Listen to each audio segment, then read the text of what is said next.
코로나 바이러스와 그리스도. 존 파이퍼 저, 조계광 역, 진양욱 낭독. 개혁된 실천사. 이 오디오북은 디자이어링갓 선교회의 지원 아래 제작되었습니다. 2부. 하나님은 코로나 바이러스를 통해 무엇을 하고 계시는가? 2부를 시작하는 글.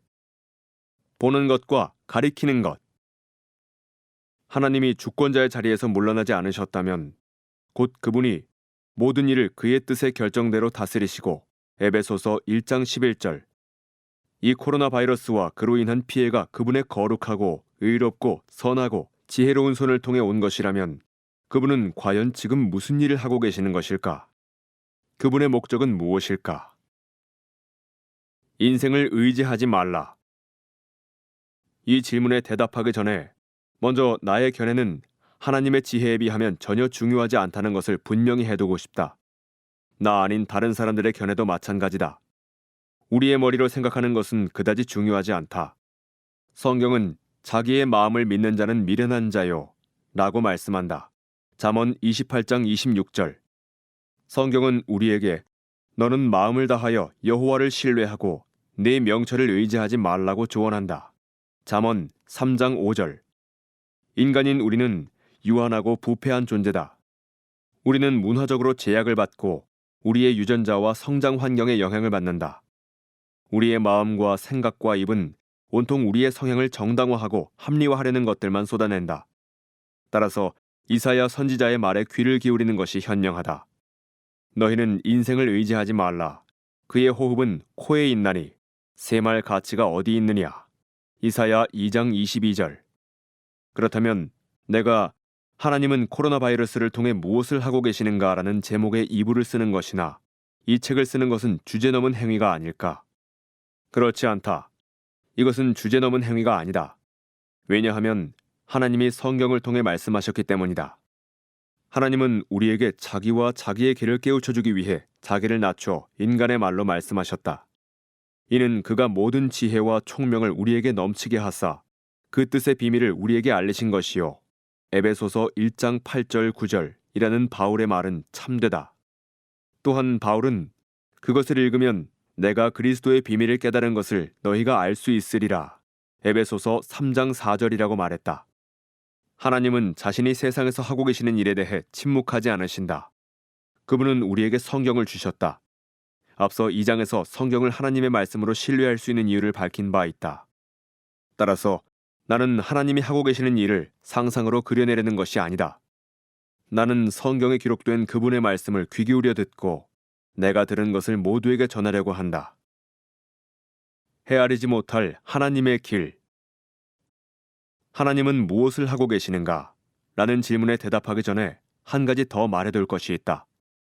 그것은 하나님이 우리가 알지 못하는 수많은 일을 하고 계신다는 것이다. 여호와 나의 하나님이여, 주께서 행하신 기적이 많고 우리를 향하신 주의 생각도 많아 누구도 주와 견줄 수가 없나이다. 내가 널리 알려 말하고자 하나 너무 많아 그 수를 셀 수도 없나이다. 시편 40편 5절. 코로나 바이러스와 관련된 하나님의 계획은 우리의 이해를 초월한다. 하나님의 계획은 많은 점에서 헤아리기 어렵다. 깊도다 하나님의 지혜와 지식의 풍성함이여. 그의 판단은 헤아리지 못할 것이며 그의 길은 찾지 못할 것이로다. 로마서 11장 33절. 바울의 말은 그러니 성경을 덮고 우리의 현실을 스스로 만들어 나가자라는 의미가 아니다. 오히려 하나님의 길이 헤아릴 수 없다는 바울의 말은 로마서 1장에서 11장에 걸쳐 세상에서 가장 놀라운 소식을 전하고 난 뒤에 나온 클라이맥스에 해당한다. 그 모든 소식은 이해할 수 있게 기록되었다. 예를 들어 바울은 고난의 불가피성에 대해 이렇게 말했다. 우리가 환난 중에도 즐거워하나니 이는 환난은 인내를, 인내는 연단을, 연단은 소망을 이루는 줄 알미로다. 소망이 우리를 부끄럽게 하지 아니함은 우리에게 주신 성령으로 말미암아 하나님의 사랑이 우리 마음에 부은 바 됨이니. 로마서 5장 3절에서 5절. 알미로다. 성경이 기록된 이유는 하나님이 계시하신 것을 알게 하기 위해서다. 특히 고난에 관해 코로나 바이러스 질병의 발발을 포함하여 알게 하기 위해서다.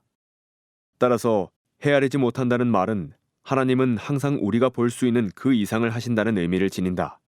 심지어 우리가 볼 수 있는 것도 그분이 계시해 주지 않으셨다면 볼 수 없었을 것이다. 현실을 가리키는 것. 내가 하려는 일은 존 레넌의 유명한 노랫말처럼 상상의 나래를 펼치는 것이 아니다. 그는 천국도 없고 지옥도 없고 오직 하늘만 있다고 상상해보라고 말했다. 그는 그런 상상은 어렵지 않으니까 시도해보라고 한다. 맞는 말이다. 상상은 쉽다. 너무나도 쉽다. 그러나 코로나 바이러스는 상상이 아닌 엄연한 현실이다. 하나님과 그분의 말씀은 우리에게 필요한 현실이다. 하나님은 우리의 발을 받쳐주는 반석이시다. 따라서 나의 목적은 현실을 창조하는 것이 아니라 현실을 가리키는 것이다. 하나님이 말씀하신 것을 듣고 상상이 아닌 실제 그대로의 현실을 여러분에게 보여주는 것이 나의 목표다. 나는 성경의 가르침을 소개하고 코로나 바이러스와 그것이 어떻게 관련되는지 설명할 것이다. 무엇이 옳은지 판단하는 것은 여러분의 몫이다. 내가 이런 말을 하는 이유는 예수님이 시대를 분간하라라고 말씀하셨기 때문이다. 그분은 사람들이 이성을 활용해 날씨는 분간하면서 역사 속에서 이루어지는 하나님의 사역은 분간하지 못하는 것을 보고 분노하셨다. 외식하는 자여, 너희가 천지의 기상은 분간할 줄 알면서 어찌 이 시대는 분간하지 못하느냐? 또 어찌하여 옳은 것을 스스로 판단하지 아니하느냐? 누가복음 12장 56절 57절. 나는 여러분 모두가 하나님의 도우심을 구하고 그분의 말씀을 살피고 무엇이 옳은지 스스로 판단하기를 바란다. 내가 말한 것을 성경에 비춰보고 요한일서 4장 1절 선한 것을 취하기를 바란다. 데살로니가전서 5장 21절. 따라가야 할 6가지 길.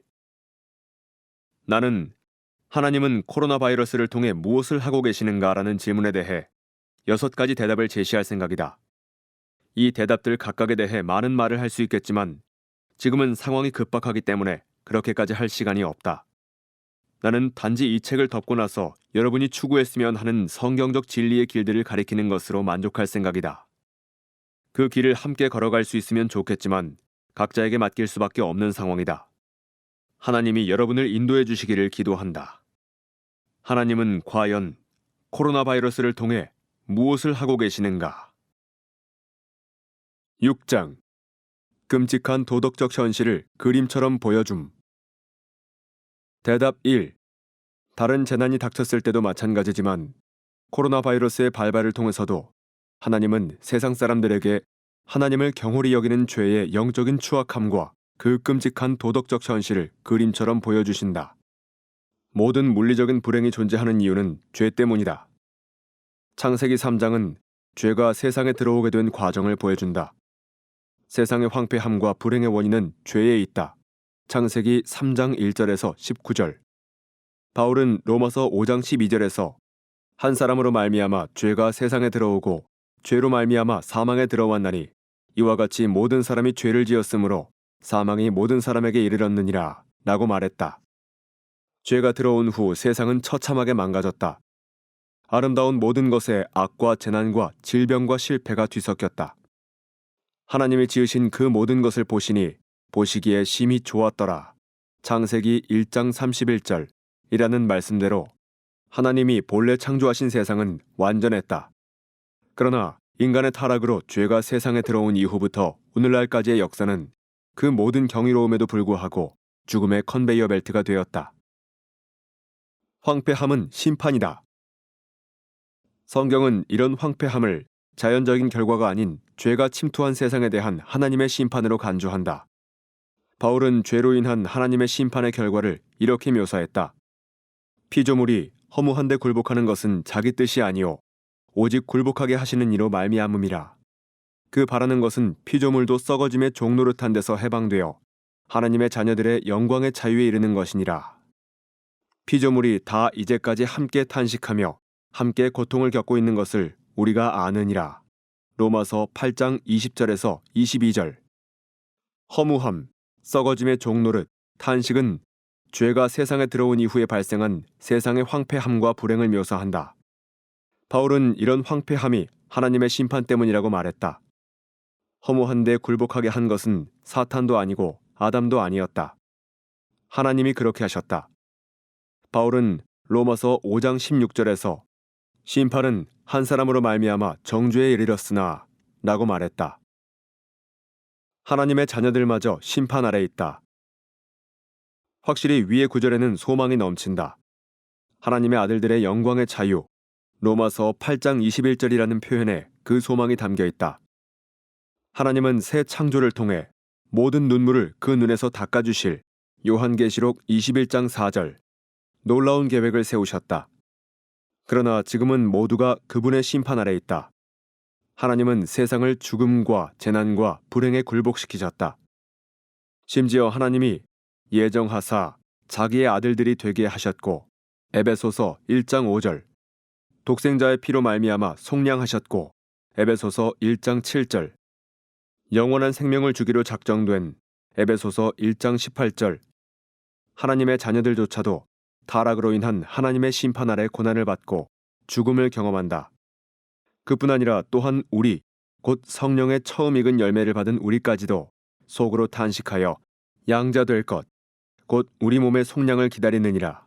로마서 8장 22절 그리스도인들도 쓰나미에 휩쓸려 갈 수 있고 테러 공격에 희생될 수 있고 코로나 바이러스에 감염될 수 있다. 징벌이 아닌 정화. 그러나 그리스도를 가장 귀한 보화로 여기는 자들, 곧 그리스도인들의 경우는 그런 썩어짐의 경험이 징벌이 아니라는 차이가 있다. 그러므로 이제 그리스도 예수 안에 있는 자에게는 결코 정죄함이 없나니 로마서 8장 1절 우리에게 주어지는 고통은 징벌이 아닌 정화의 목적을 띈다. 하나님이 우리를 세우심은 노하심에 이르게 하심이 아니요. 데살로니가 전서 5장 9절 우리도 다른 모든 사람처럼 질병과 재난으로 인해 죽는다. 그러나 그리스도 안에 있는 자들에게는 사망에 쏘는 것이 제거되었다. 고린도전서 15장 55절 그래서 그들에게는 죽는 것도 유익하다. 빌립보서 1장 21절 세상을 떠나는 것은 곧 그리스도와 함께 있는 것이다. 빌립보서 1장 23절 사탄은 실제하지만 제약을 받는 존재이다. 이 세상의 불행이 하나님의 심판에서 비롯된 것이라는 말은 사탄이 세상의 불행에 관여한다는 사실을 배제하지 않는다. 성경은 사탄을 이 세상의 신, 고린도후서 4장 4절, 이 세상의 임금, 요한복음 12장 31절, 공중의 권세를 잡은 자, 에베소서 2장 2절 등으로 일컫는다. 그는 처음부터 살인한 자이다. 요한복음 8장 44절. 그는 많은 질병으로 사람들을 속박하고 억압한다. 누가복음 13장 16절, 사도행전 10장 38절. 그러나 사탄은 하나님의 통제를 받는다. 그는 하나님의 허락이 없으면 행동하지 못한다. 그는 하나님의 허락이 있어야만 행동할 수 있다. 욥기 1장 12절, 2장 6절, 누가복음 22장 31절, 고린도후서 12장 7절. 사탄이 가져다주는 피해의 정도는 하나님이 결정하신다. 사탄은 하나님의 심판과 무관하지 않다. 그는 자기도 모르게 하나님의 심판을 이루는 도구로 사용된다. 핵심 질문. 코로나 바이러스의 의미를 밝혀줄 질문을 하나 생각해보자. 하나님이 물리적인 심판을 통해 세상의 도덕적인 악을 징치하시는 이유는 무엇일까? 아담과 하와는 하나님을 거역했다. 그들은 마음으로 하나님을 거스르고 그분의 지혜보다 자신의 지혜를 선호했으며 신뢰가 아닌 독립을 선택했다. 그런 거역과 선호와 선택은 영적이고 도덕적인 악에 해당한다. 그것은 육체가 아닌 영혼의 죄요. 사람이 아닌 하나님을 거스르는 죄였다. 그러나 하나님은 물리적인 세상에 재난과 불행을 가져다 주어 인간들의 도덕적이고 영적인 반역 행위를 벌하셨다. 왜일까? 왜 물리적인 세상은 선한 상태로 그냥 놔둔 채로 죄를 저지른 인간의 영혼만 심판하지 않으셨을까? 질문에 대한 대답. 나의 대답은 이렇다. 하나님이 물리적인 세상을 저주 아래 두신 이유는 질병과 재난 안에서 목격하는 물리적 끔찍함이 죄의 끔찍함을 생생하게 보여주는 그림이 되게 하기 위해서이다. 다시 말해, 물리적인 악은 하나님을 거스른 도덕적인 악을 가리키는 편말이자 비유이자 드라마다. 이것이 적절한 이유는 무엇일까? 그 이유는 타락으로 인해 죄로 눈멀은 우리의 현재 상태로는 하나님을 거스르는 죄가 얼마나 불쾌한 것인지를 보거나 느낄 수가 없기 때문이다. 하나님보다 다른 것을 더 좋아하는 것이 얼마나 끔찍한 것인지를 스스로 깨닫는 사람은 세상에 아무도 없다. 하나님을 무시하고 거역함으로써 날마다 그분을 멸시하며 살아가고 있는 것을 근심하느라 밤잠을 설치는 사람이 과연 있는가? 그러나 우리는 물리적인 고통은 즉각 느낀다. 하나님이 우리의 육체를 건드리시면 우리는 매우 분개할 수도 있다. 날마다 마음으로 하나님을 욕되게 하는 것은 근심하지 않지만 코로나 바이러스가 발발해 우리의 육체를 위협하면 곧바로 하나님께 주의를 기울인다. 물리적인 고통은 세상에 무엇인가 심각하게 잘못된 것이 있음을 알리는 하나님의 나팔소리이다. 육체의 질병과 장애는 영적 영역 안에 존재하는 죄의 본질을 물리적인 차원에서 생생하게 보여주는 기능을 한다. 이것은 엄연한 사실이다. 가장 경건한 사람들 가운데도 세상에서 육체의 질병과 기형을 안고 사는 사람들이 일부 있지만 그럼에도 이것은 변함없는 사실이다. 불행과 재난은 죄의 대가가 무엇인지를 일깨워주고 장차 심판을 통해 수천 배나 더 큰 고통이 주어질 것을 미리 보여주는 역할을 한다. 그것들은 하나님을 거스른 죄의 영적 추악함과 도덕적인 끔찍함을 일깨우는 경고다. 바라건대 머리 모양에 기울이는 관심보다 훨씬 덜한 관심을 창조주께 기울여 그분을 멸시하고 무시하고 불신하고 욕되게 하는 죄가 얼마나 불경스럽고 무례하고 가증스러운 것인지를 모두가 깨닫고 느꼈으면 좋겠다. 하나님을 욕되게 하는 죄의 도덕적인 추악성을 깨닫고 그것을 미워하는가? 만일 그렇지 않다면 그것은 하나님이 코로나 바이러스와 같은 물리적인 불행을 통해 그것을 생생하게 보여주시지 않아서가 아니라 우리의 마음이 강팍하기 때문일 것이다. 하나님은 자비로우시게도 지금 우리를 향해 깨어라, 나를 거스른 죄가 이렇게 무섭고 흉측하다. 죄는 코로나 바이러스보다 훨씬 더 위험하다.